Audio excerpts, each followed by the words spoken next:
Dom Stone stood in his office at Stone Industries, examining the latest custom furniture designs spread across his mahogany desk.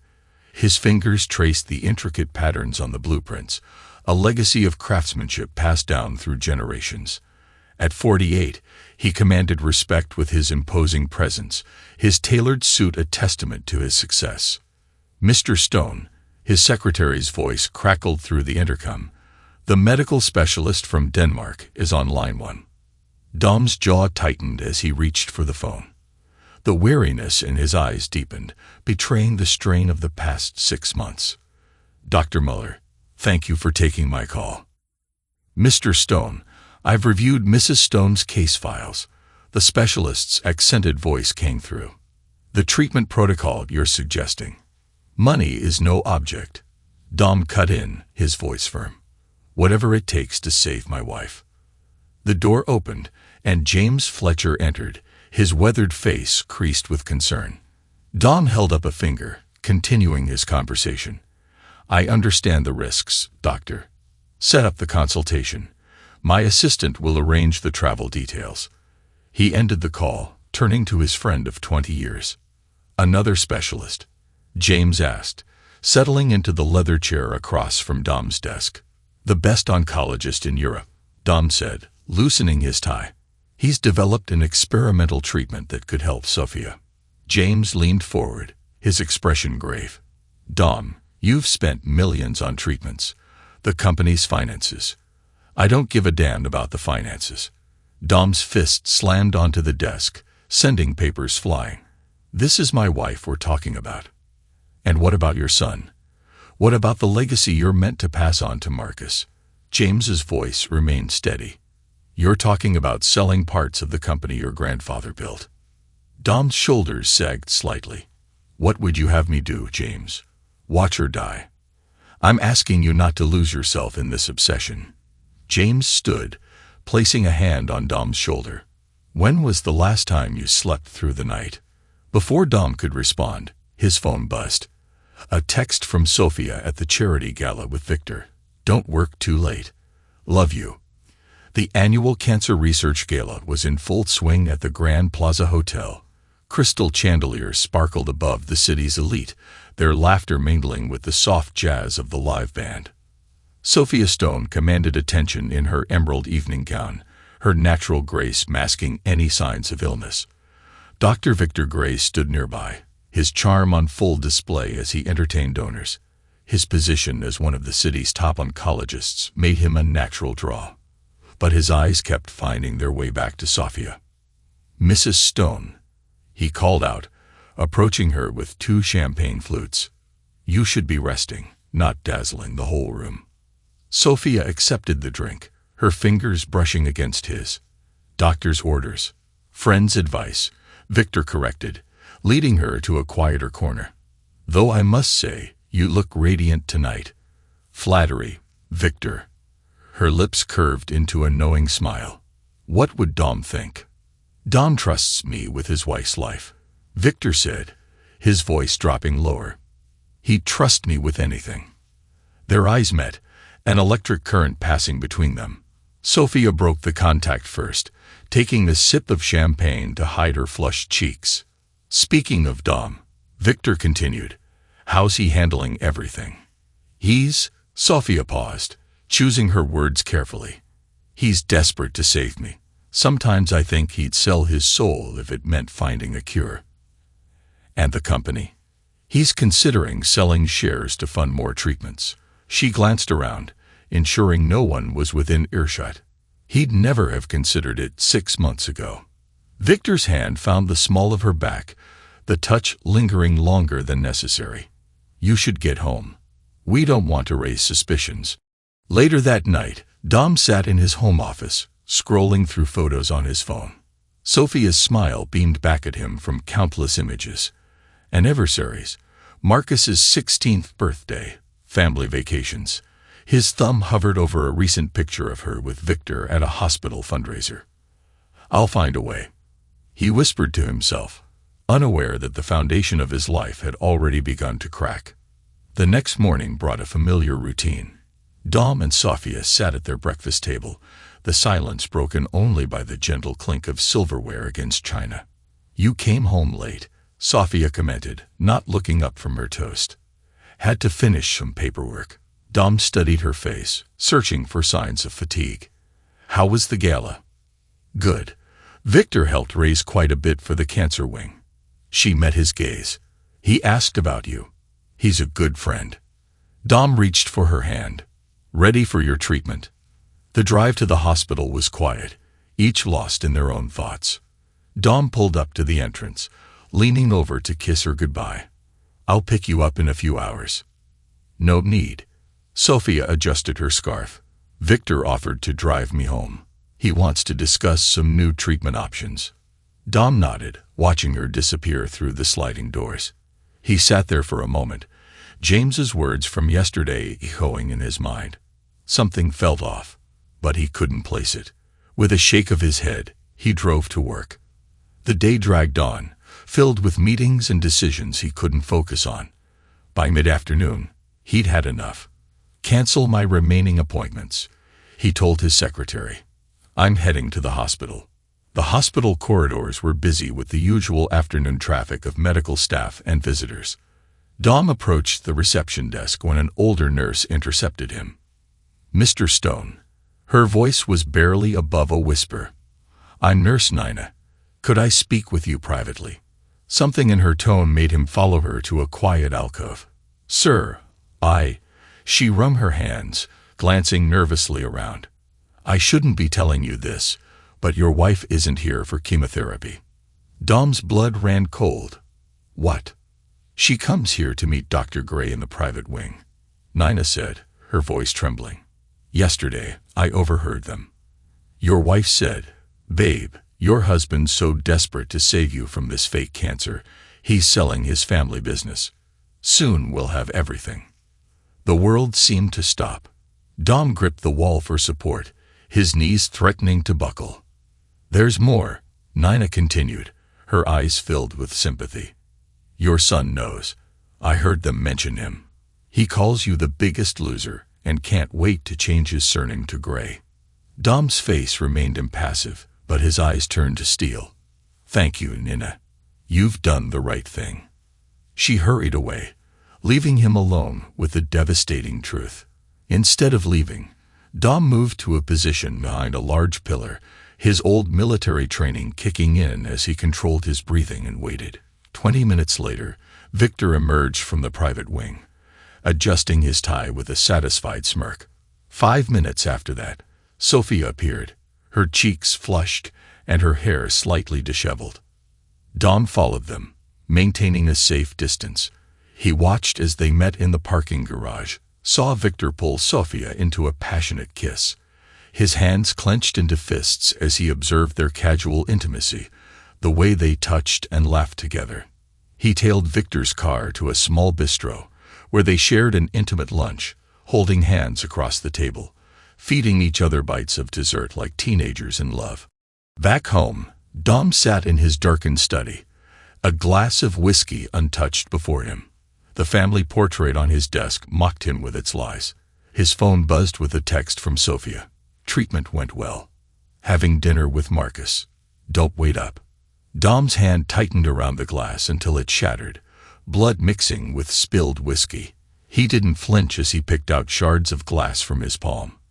"You want everything," he whispered to the empty room, his voice devoid of emotion.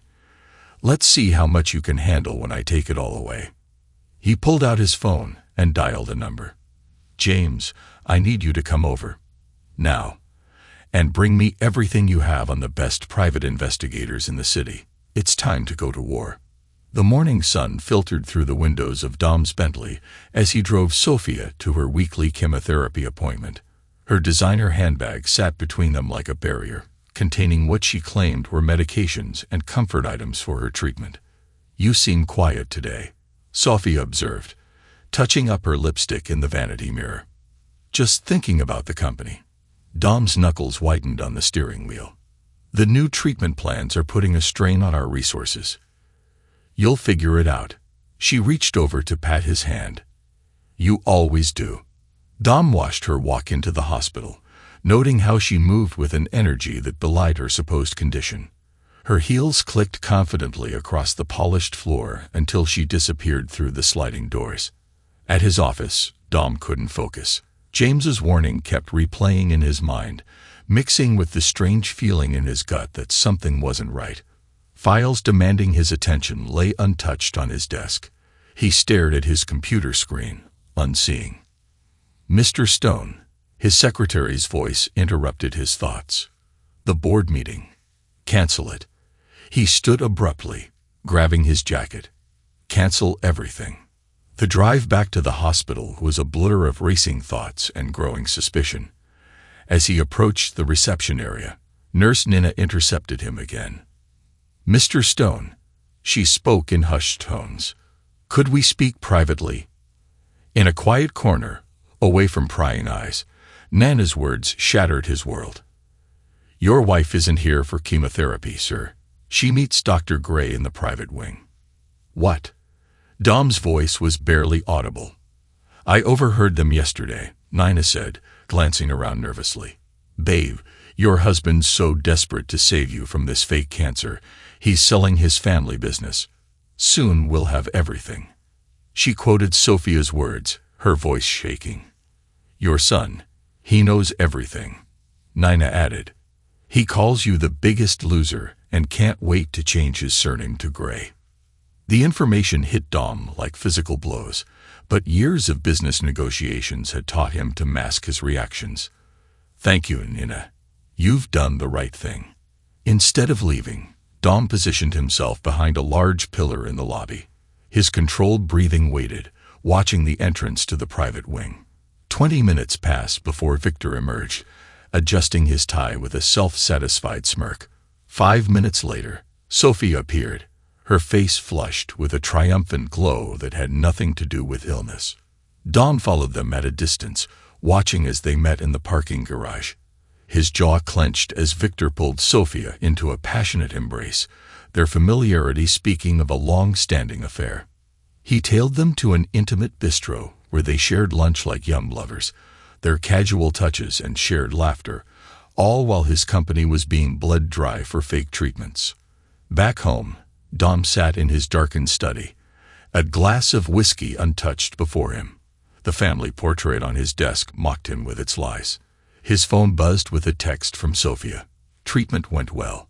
Having dinner with Marcus. Don't wait up." The glass in his hand shattered, blood mixing with spilled whiskey. He didn't flinch as he picked shards from his palm. "You want everything," he whispered, his voice devoid of emotion. "Let's see how much you can handle when I take it all away." He pulled out his phone and dialed. "James, come over. Now. And bring me everything you have on private investigators. It's time to go to war." James spread files across Dom's desk. "Ryan Pierce comes highly recommended. Former detective, known for his discretion and thoroughness." Dom examined the PI's credentials, his face hard in the dim light of his study. "Make the call." 2 days later, Ryan sat across from Dom in a private room at the city's most exclusive club. The investigator's weathered face and sharp eyes spoke of years spent tracking lies. "I need everything," Dom stated, sliding an envelope across the table. "Bank records, phone logs, surveillance. Leave no stone unturned." Ryan examined the envelope's contents, a retainer that would make most men blink. He didn't. "Any particular areas of focus? Start with their financial connection. I want to know every penny that's passed between them." Over the next weeks, Ryan's reports painted a picture that made Dom's blood boil.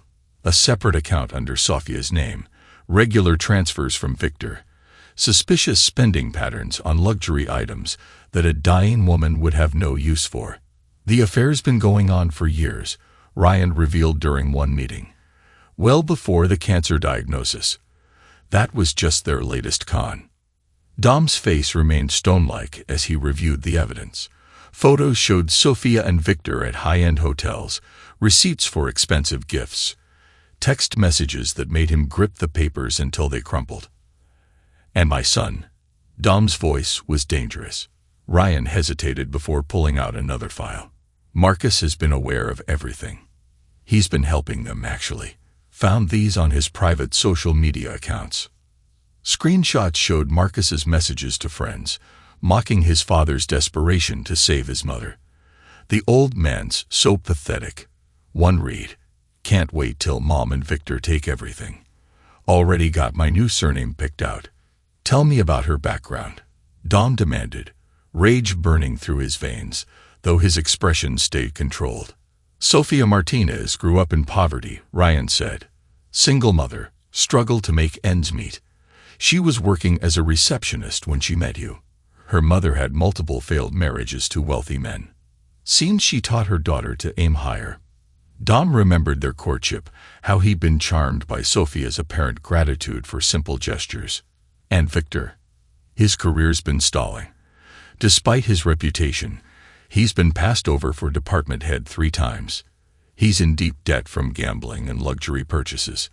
He's been making deals with your competitors, promising inside information about Stone Industries. James, who had been silent, finally spoke. "What are you thinking, Dom?" "I'm thinking it's time to show them who they're really dealing with." Dom stood, moving to the window. "They wanted to play games. Fine. But they're about to learn I don't play to win. I play to destroy." The next day, Dom's behavior towards Sofia and Marcus shifted subtly. His usual warmth vanished, replaced by cold courtesy. Where he once sought out their company, he now worked late, took meals separately, spoke only when necessary. "Dad," Marcus approached him one evening. "Are you mad about something?" Dom looked at his son, this stranger wearing his child's face, and felt nothing. "Why would I be mad? Everything's exactly as it should be." That night, Dom stood before the family portrait in the main hall, studying each smiling face.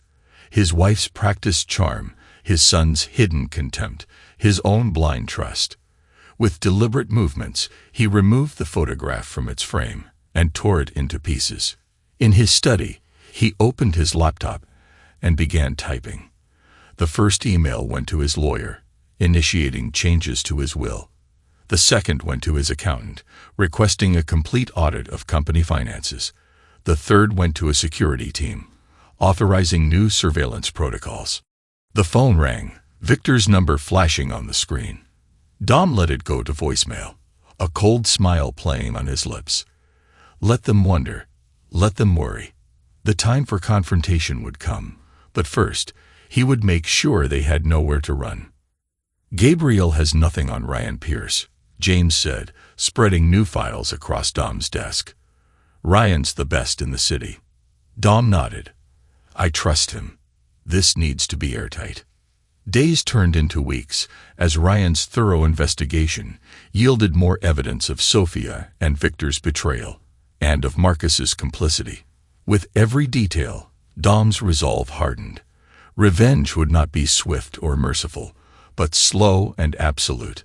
Finally, the day arrived for Dom's confrontation with Sofia. He chose the sterile conference room of his lawyer's office. Sofia arrived in designer clothes bought with his money, her face a mask of innocence. "What is this about, darling?" she asked, reaching for his hand. Dom pulled away, laying out the evidence one piece at a time. Bank statements, hotel receipts, photos of her and Victor, screenshots of Marcus's messages, 6 months of fake cancer treatments. Years of affairs. He said, his voice arctic. "My own son plotting against me.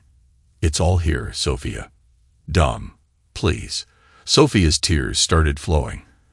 "I was confused, lonely. Say your performance." He cut her off. "You had me completely fooled.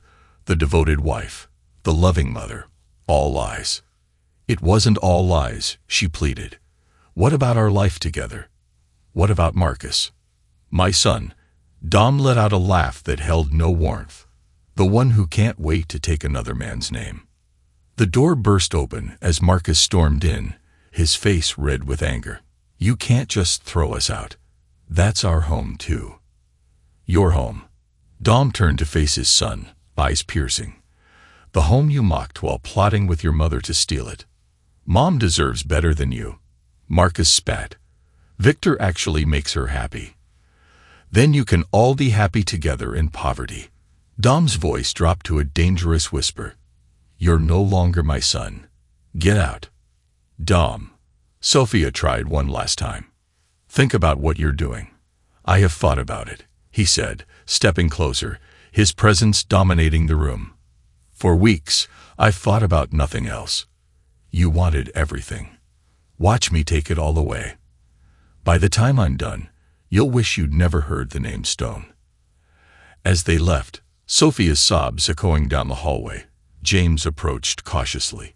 That was just the beginning, wasn't it? The beginning. Dom turned to his friend, a cold smile on his lips. No, James. That was mercy. Now we show them what real pain feels like.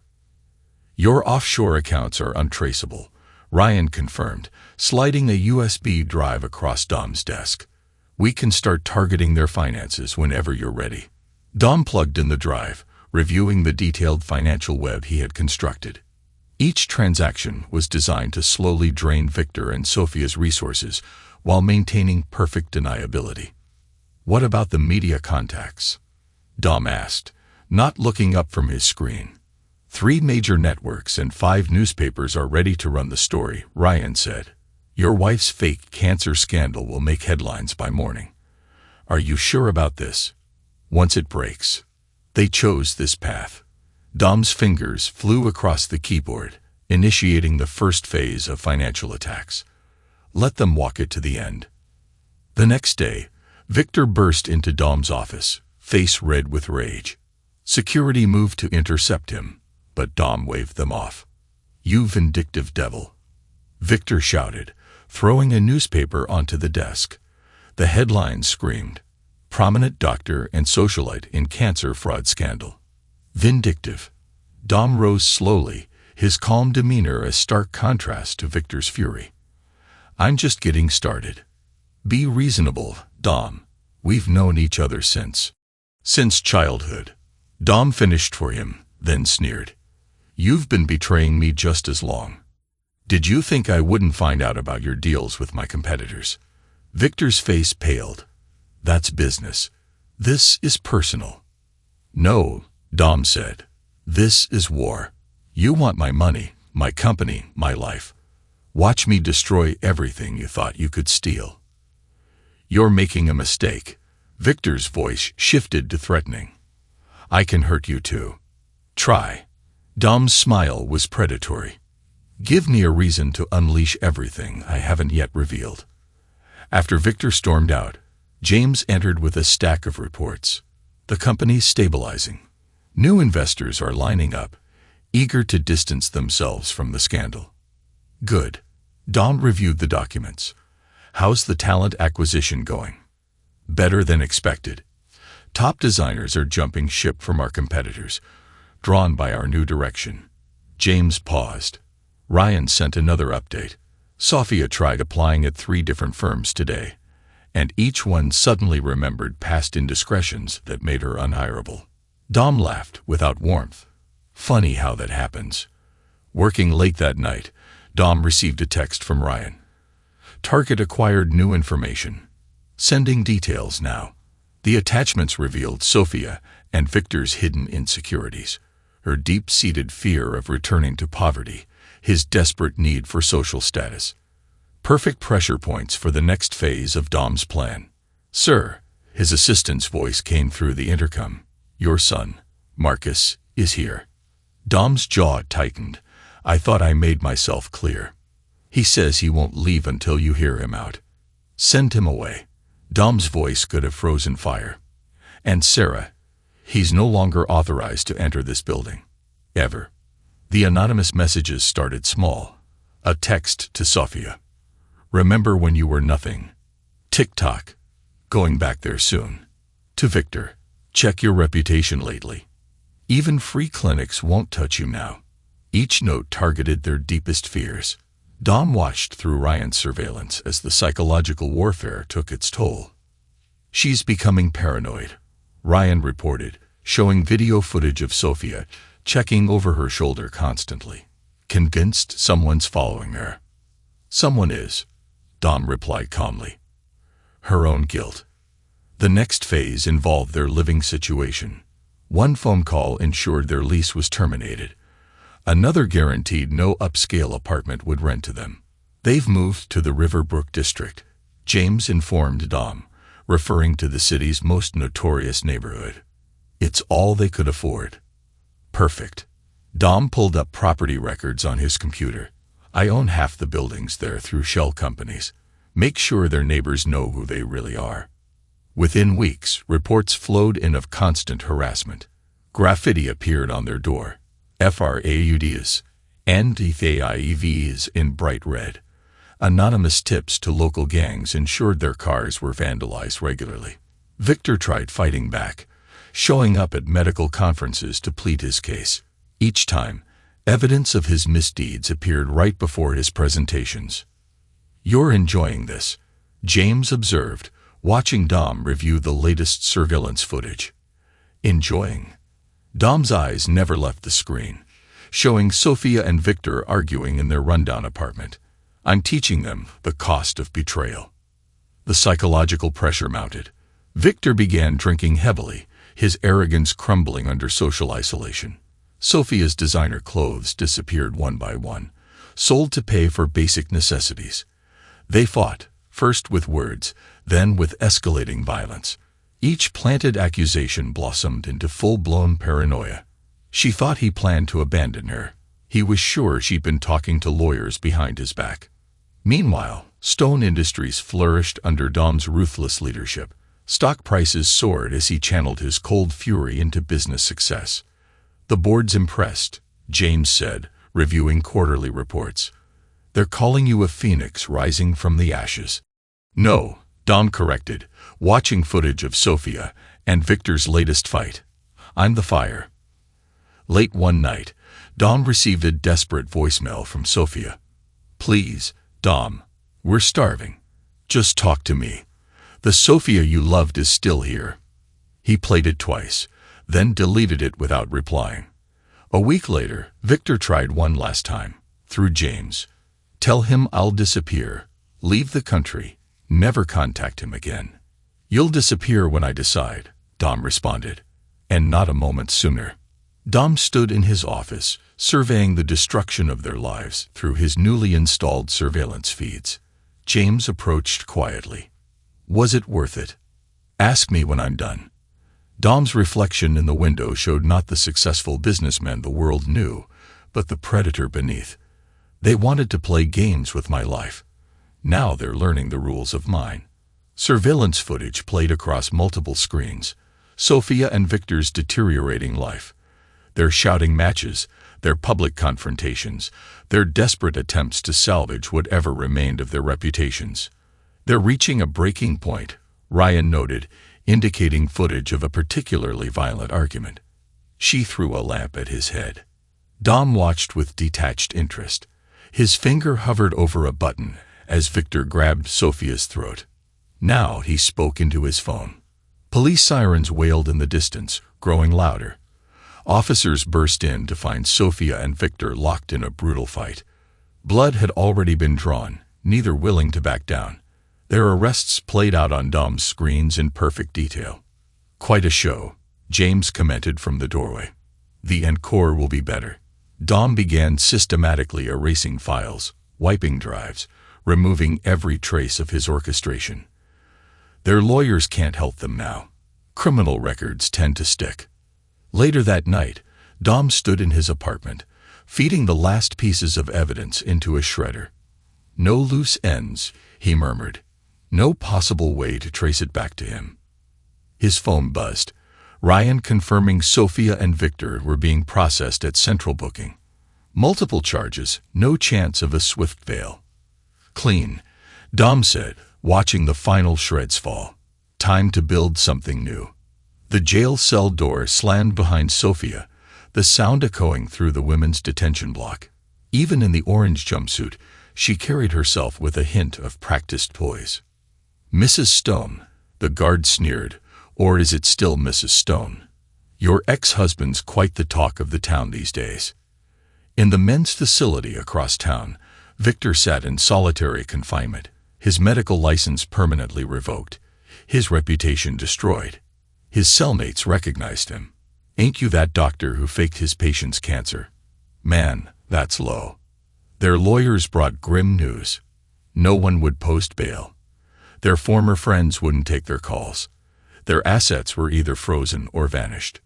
Meanwhile, Dom sat in his office at Stone Industries, reviewing profit reports when his secretary buzzed. "Sir, Marcus is here again." Dom's jaw tightened. "I thought I made myself clear. He says he won't leave until you hear him out." "Send him in," Dom said, voice devoid of warmth. "Let's end this." Marcus entered, no longer the cocky teenager. His shoulders hunched, eyes desperate. "Dad, please. Mom's in jail, Victor's in jail, and I have nowhere to go. I was wrong. I'm sorry." "Sorry." Dom didn't look up from his papers. "You plotted against me, mocked me, planned to take another man's name while living off my money." "I was stupid." Marcus's voice cracked. "I let Mom manipulate me." "No, you made choices, adult choices." Dom stood, his presence dominating. "Now face adult consequences." "What am I supposed to do?" "Whatever you want. But not here, not with my name. And not with my money." Dom pressed a button on his desk. "Security will escort you out. Don't come back." As Marcus was led away, James entered, concern on his face. That was harsh. That was necessary. Dom turned to the window. He chose his side. "And you've won. Sophia and Victor are in jail. The company is stronger than ever. Maybe it's time to let go of the anger." "Let go?" Dom laughed, a sound without humor. "I haven't held on to anything. I've simply shown them who I really am."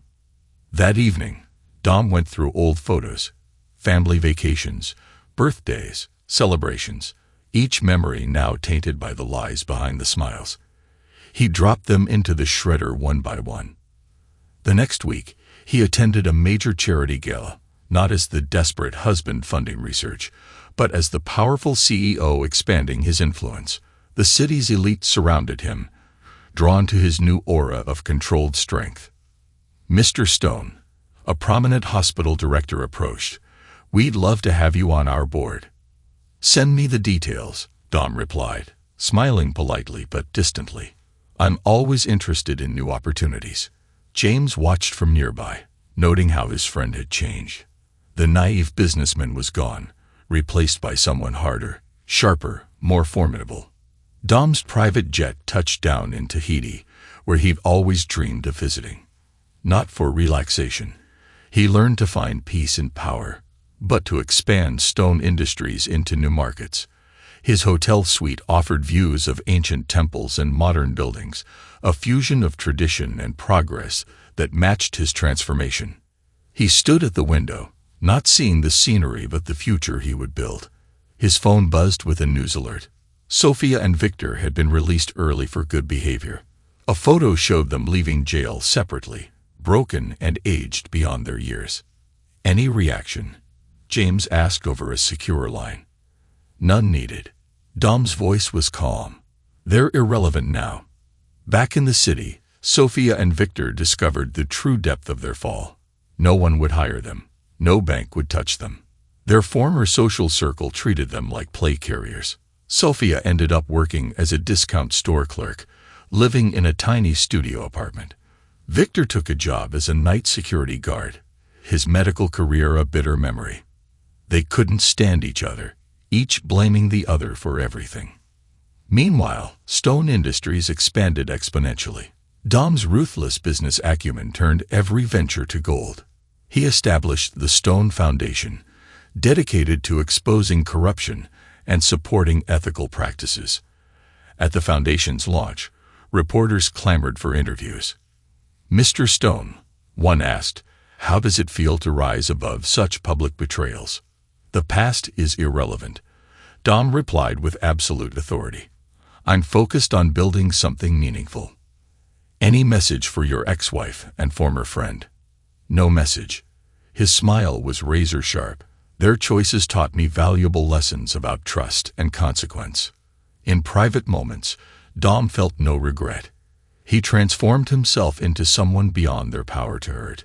His company thrived, his influence grew, and his name became synonymous with uncompromising strength. He began mentoring select young entrepreneurs, teaching them to never show weakness. The moment you forgive betrayal, he told them, you invite more. Build your success on strength, not mercy. One evening, he spotted Sophia in a discount store. She looked old, beaten down by life. She saw him too, a flash of desperate hope crossing her face, but he walked past without acknowledgement. The next day, he approved plans for a new Stone Industries tower, 50 stories of glass and steel that would dominate the skyline. From his office at the top, he could see the whole city, including the rundown neighborhoods where his betrayers now lived. You've built something remarkable, James observed over dinner. No, Dom corrected. I've built something unshakable. The old Dominic died with their betrayal. What rose from those ashes is something they never imagined possible. 10 years passed, and the gleaming towers of Stone Industries dominated the city's skyline, symbols of power and success. At 60, Dominic Stone cut an imposing figure as he strode across the executive floor. Age had sprinkled silver at his temples, but his eyes still blazed with intensity. The Tamarind merger is complete, sir, his executive assistant reported, falling into step beside him, and the new manufacturing facility in Ceylon exceeds projections. Dom merely nodded, scanning the reports on his tablet. Stone Industries had evolved from a high-end furniture company into a global conglomerate. The furniture division remained, but was now just one branch of his empire. The Foundation's annual gala, he asked, stepping into his office. RSVPs are at capacity. The mayor, 3 senators, and the governor confirmed. The Stone Foundation's anti-corruption initiatives had gained international renown. Dom's carefully curated story of overcoming betrayal to build something greater was taught in prestigious business schools. James Fletcher, now in his late 60s but still sharp as ever, waited in Dom's office. After a decade as Stone Industries CEO, he remained Dom's most trusted advisor. The background check on the new board nominee turned up something. James set a file on the desk. He had lunch with Victor Gray last month. Could be coincidence, James offered. Nothing is coincidence, Dom replied, shutting the file. Withdraw the nomination. I don't allow even remote connections to the past near my company. James nodded, unsurprised. Dom's intolerance for disloyalty had become legendary. If anything, it had grown stronger over time. Speaking of the past, James ventured, I saw Sophia yesterday. Dom's hands paused on the keyboard. Why are you telling me this? She was working checkout at Maxwell's discount store, still in Riverbrook, looks 20 years older than she is. Her choices, her consequences, Dom said, his voice cool. What about Victor? Still working security at the industrial park. Had a heart attack last year, couldn't afford proper treatment. The irony of a former doctor relying on the ER.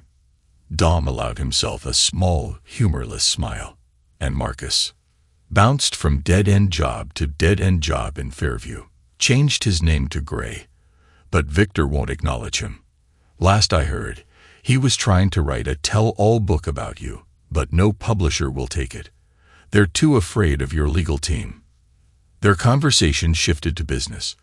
Later that evening, alone in his penthouse, Dom reflected on how thoroughly his revenge had played out. His phone buzzed. Ryan Pierce, the PI now running Stone Industries' corporate intelligence division. He still kept tabs on the key players from Dom's past. Thought you'd want to know, Ryan said. Sophia tried for a loan today, her 7th rejection this year. She's been sleeping in her car between shifts. Victor lost his security job, failed the physical after his heart attack. He's drinking heavily, blaming her for everything. They haven't spoken in years. Dom ended the call, a wave of satisfaction coursing through him. Even a decade later, the consequences of their betrayal still burned them daily. He walked to his private study, where a hidden safe contained a single USB drive, the only evidence he'd kept from that time. It held the raw footage of their final confrontation in the warehouse. He rarely watched it now, but its existence reminded him of the moment he truly transformed. The next morning brought a board meeting. Dom commanded the room with the same ruthless authority he always had. None of the directors were original members. He'd replaced anyone with ties to the old days. "Our expansion into Tamarind has exceeded targets," he informed them. "The European acquisition is ahead of schedule, and our tech division's latest patents position us to dominate emerging markets." The numbers told a story of monumental success. Stone Industries' value had increased 100-fold. Dom was one of the richest men in the country, but more than money, he built something unassailable. After the meeting, his assistant handed him an envelope marked personal. Inside was a letter from Marcus. "Dear Father, I know you don't consider me your son anymore. I've spent years trying to understand the magnitude of my betrayal. I was young, foolish, and let Mom and Victor manipulate me. I paid for those choices every day since. I'm not asking for money or forgiveness. I just want you to know that I finally understand what I threw away. You were the only real father I ever had, and I destroyed that with my own arrogance. I'm getting married next month to a wonderful woman named Sarah. We're expecting a child. I won't ask you to be part of their lives, but I needed you to know your grandson will grow up learning from my mistakes. Marcus." Dom read the letter twice, then fed it through his shredder without a reply. The boy had made his choice a decade ago. There was no going back. That evening, he attended a charity gala. The city's elite competed for his attention, drawn to his power and mystique. Young entrepreneurs sought his mentorship, offering loyalty in exchange for guidance. He chose his prodigies carefully, drilling into them his philosophy of absolute strength. "Mr. Stone," one young CEO approached, awestruck. "Your story inspired me to start my company, the way you transformed betrayal into empire building. The secret," Dom told him, "is recognizing that mercy is weakness. Build your success on strength alone." A television network soon invited him to Granville for an interview. The interviewer asked, "Looking back, do you think surviving such personal betrayal made you a better businessman?" "I didn't survive betrayal," Dom corrected. "I used it as fuel to become something stronger. The weak seek reconciliation. The strong use pain as a foundation for power." The interview went viral, adding to his legend. He was dubbed the Unforgiving Titan. Dom embraced the title, letting his reputation shield him from those who might seek weakness. In private, Dom never questioned his stance. His empire thrived precisely because he refused to show mercy. "Forgiveness is permission for future betrayal," he often said. His zero-tolerance policy had built something unshakable. 20 years from the day he first discovered Sophia's lies, Dominic Stone stood in his office, surveying his domain. The city spread out below him, every sector touched by his influence. Those who tried to destroy him lived in squalor. Their dreams had turned to dust. He had turned their treachery into triumph. They had meant to end him, but instead birthed his true self. He was no longer the betrayed husband or the abandoned father. He was Dominic Stone, a man who turned devastation into a dynasty. His name would outlive them all, carved into the skyline. As night fell, Dom felt the same electric satisfaction he'd known a decade before. He had won not just the battle, but the war, creating a victory so complete it continued ruining his enemies years after he'd moved on. Their betrayal had been intended to break him. Instead, it unleashed something far more powerful than they could ever comprehend. He was a phoenix risen from treachery's ashes, wings spread wide over an empire he built from their destruction. Thanks to everyone who took the time to listen to today's stories. If you enjoyed it, please consider liking and subscribing if you haven't already. Feel free to share your thoughts on the events in the comments below. Take care.